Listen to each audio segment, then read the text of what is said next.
I'm Coach Rebecca Smith, and I am here to talk about competition. So, if you're a gymnast or if you are participating in a sport that's competing right now, I know there are a lot of sports competing right now, swimming, figure skating, but especially gymnastics. We are starting to kind of round the corner on the preseason meets and getting ready for the state meet and regionals and nationals and all that fun stuff, which thank goodness we get to do that this year. It feels like it's been forever without competition.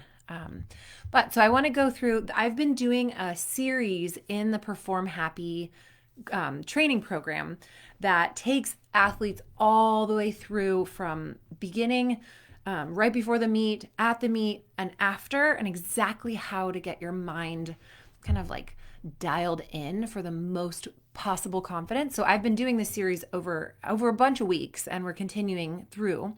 But I wanted to give you guys a sneak peek and at least give you a couple of highlights from each of the things that we've been talking about. So that way I can give you access to a little, just like some tips and hacks and tidbits that can make your postseason really strong.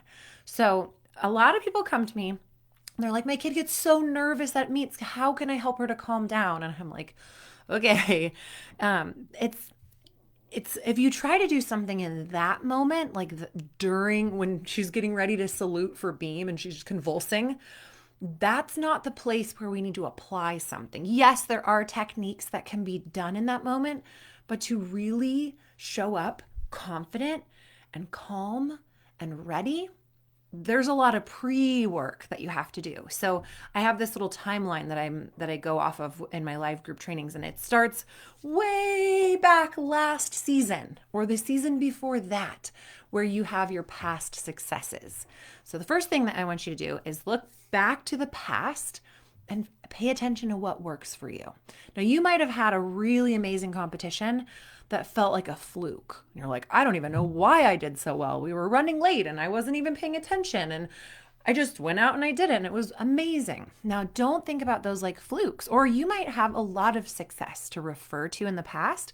Maybe this season is a little shaky, but you've got a lot of good success to pull from. You want to take a look back at those successes and find clues. It's not a fluke. It's never random. A bad competition, a great competition, it's not random.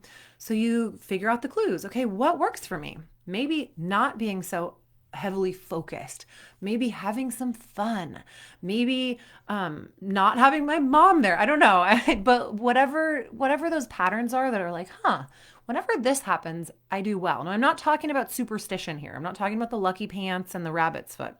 I'm talking about things that you did that allowed you to be in that calm, confident mindset. And it could have been just positive distractions. You might have done some visualizing. You might have gotten some really strong encouragement from a coach. You might have had a really great week right before. But whatever it was, make some notes and go, okay, I'm gonna commit to doing that because that works for me. So then we're still in the past. We're not even getting close to competition yet. We're gonna look at your past failures.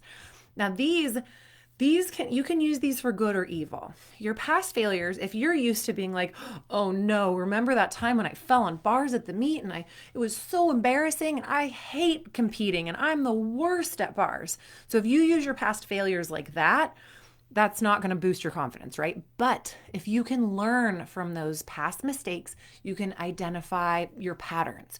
What happened right before bars that did not set me up for success?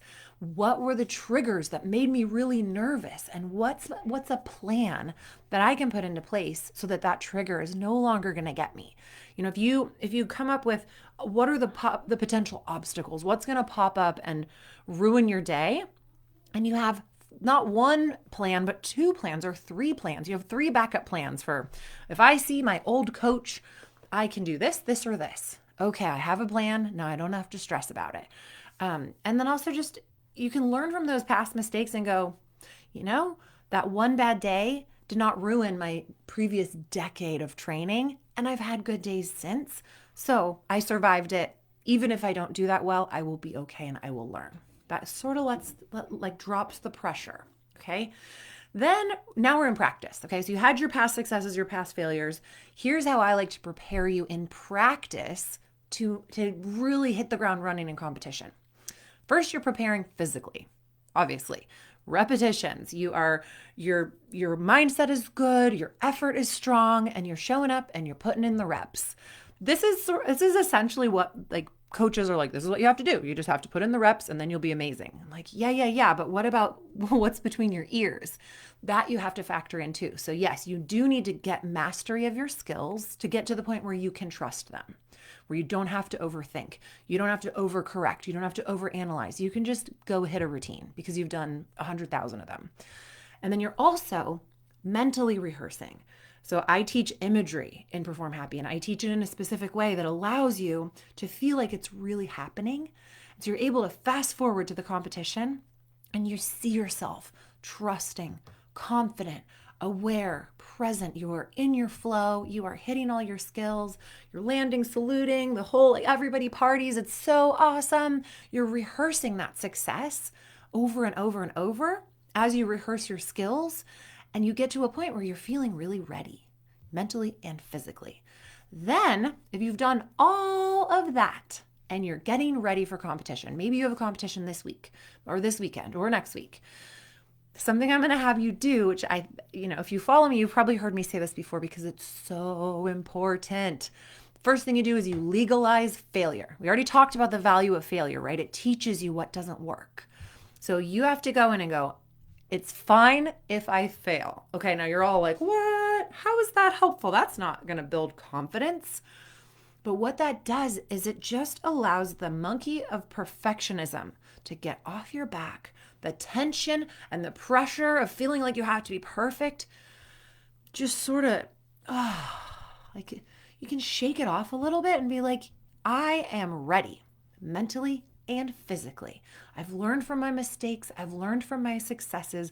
I am prepared. I know what might set me off. I have a backup plan. If I make a mistake today, I'm going to learn from it, and that's going to be okay.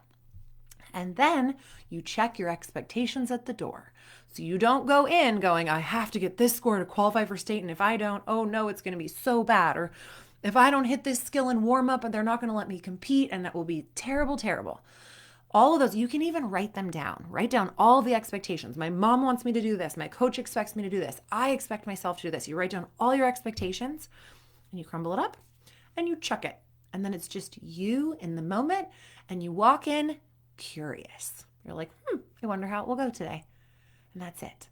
There's no, I must do this. I need to do this. I have to do this. So parents, if you're the kind of parents who are like, don't forget, you got to do, you must. Nope. Just curious. You're just curiously optimistic about, I'm ready. Let's go see what happens. No matter what happens, I'm going to be okay and I'm going to be proud because I've been working hard for this. Doesn't that sound nice? So much better than like that. Ugh. Okay, then the final thing before competition starts is get excited. If you are nervous and you say you're nervous, the nerves are going to ratchet up. Instead, you take that high energy and you go, ooh, I'm excited. I feel my go power. Okay, I'm ready. Let's do this. Ooh, I got the butterflies. I can't wait. This is going to give me so much power. Even if you feel nervous, if you just switch the language in your head to I'm excited, it will change everything for you. Okay, then it's the meet. So notice that it's not like we can just like toss a Band-Aid on you when you're shaking before you salute. We got some work to do to install that champion mindset. Then here you are at the meet. Okay, some things to know. It's normal to be nervous. Shawn Johnson, one of the greatest gymnasts of all time. I know she's got a lot of competition. There are some great gymnasts out there, but she was notoriously nervous. And she was also notoriously solid in competition. So if you are nervous, it's totally fine. Try to, conjure up that excitement factor. Even talk to your friends and go, friends, we don't get nervous anymore. We only get excited. See if you can play that game. Like, oh, I'm so excited. How are you? I'm excited too. And then it's time to trust your training. It's as if you have studied for the exam.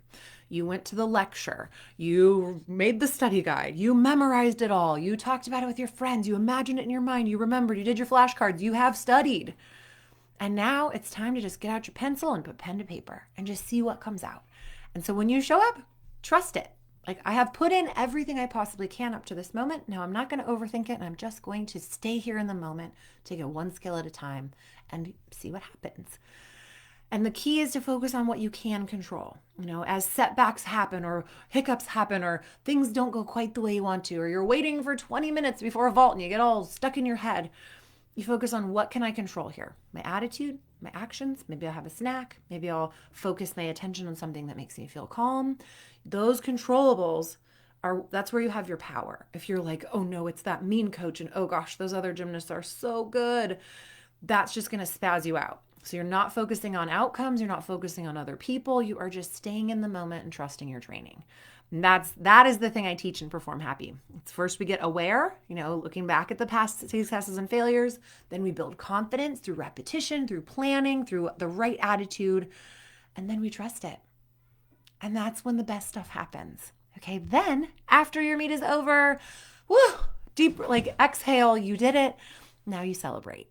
Even if you fell 47 times and it was the worst meet of your life, you go out and you celebrate because you showed up, and you are going to have such a bag of facts and data and information about what makes you tick that you will only get better from there. And if you did amazing, you celebrate your effort and your progress and your attitude just the same, because that's what really matters the most.